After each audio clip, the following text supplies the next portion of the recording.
आलू, मिर्ची, प्याज, टमाटर, कद्दू, धनिया, पुदीना, हरी मिर्च, जाने क्या क्या मिलता है एक सब्जी मंडी में। हमारी आज की कहानी भी एक ऐसी ही सब्जी मंडी की कहानी है, जहाँ पर बैठती है एक बड़ी ही प्यारी सी सब्जी वाली, जो किसी से भी मोलभाव करना पसंद नहीं करती। वो कोने पे मुस्कुराती हुई बैठती है, अपनी सब्जियों का भाव बताती है।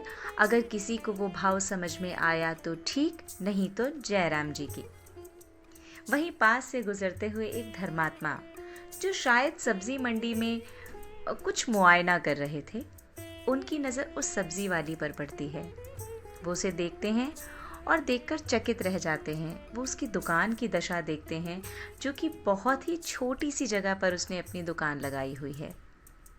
इतनी बड़ी सब्जी मंडी पे इतने सारे कॉम्पिटिटर्स के बीच एक कोने में छोटी सी दुकान पर एक बैठी सब्जी वाली, जो किसी से अपने भाव में कॉम्प्रोमाइज़ करने को तैयार ही नहीं है, ये बात उस धर्मात्मा को बहुत ही चकित कर देती है। वो उसे देखते हैं और अब वो उसको नोटिस करते हैं। वो देखते हैं उसके पास बहुत सारे ग्राहक आते हैं, जो कि उससे मोल भाव करते हैं। जो उसके भाव पे सब्जी लेता है वो उसे बेच देती है, जो नहीं लेता वो वहाँ से चलता बनता है। धर्मात्मा बहुत देर तक उस सब्जी वाली को यूं ही देखते रहते हैं। तभी एक युवक आता है और वो उस सब्जी वाली के पास बैठकर कुछ सब्जियों को छांटने लगता है। वो जितनी भी सब्जियों को छांटता है, वो सब्जी वाली उसके बैग में सारी की सारी सब्जियां डाल देती है। युवक उससे कोई मोलभाव नहीं करता, कुछ पैसे निकालता है और उसको देता है और वहाँ से चलता बनता है। सब्जी वाली उसे मुस्कुराते हुए देख उतना ही मोल लेती है और अपने पास रख लेती है। ये बात धर्मात्मा को थोड़ा सा चौंका देती है। वो पास खड़े कुछ लोगों से पूछते हैं, क्यों भाई, क्या ये सब्जी वाली उस युवक को जानती है? मैं बहुत देर से इसको देख रहा था, इसने किसी से भी मोलभाव नहीं किया, मगर उस युवक ने उसको जितना मोल दिया उसने उतना ले लिया, ज़रा भी उस बारे में बात नहीं की। तभी उनमें से एक आदमी धर्मात्मा को बताता है, जी धर्मात्मा, दरअसल ये युवती उस युवक से प्रेम करती है और प्रेम में मोलभाव नहीं होता।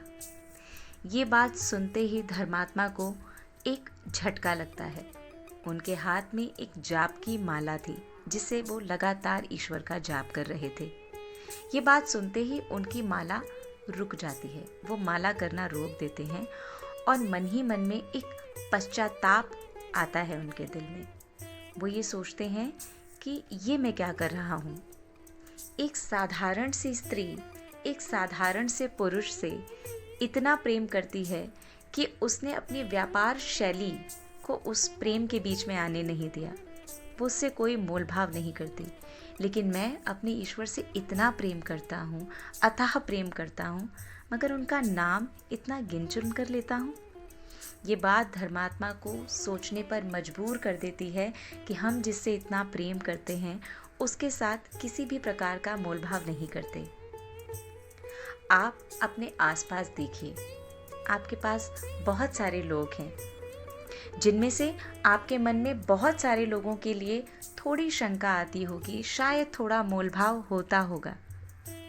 अगर आप उनके साथ किसी भी प्रकार का मोलभाव करते हैं तो यकीन मानिए आप उनसे प्रेम नहीं करते, क्योंकि अगर आप उनसे प्रेम करते हैं तो आप उनके साथ मोलभाव नहीं करेंगे।